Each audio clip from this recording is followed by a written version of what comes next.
يا عباد لا خوف عليكم اليوم ولا أنتم تحزنون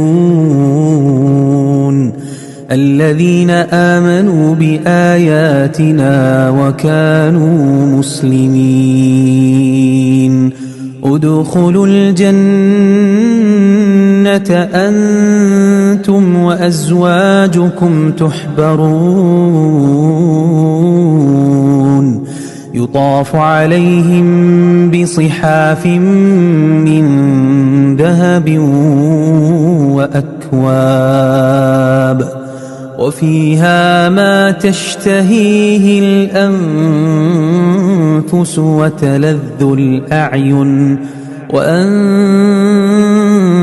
فيها خالدون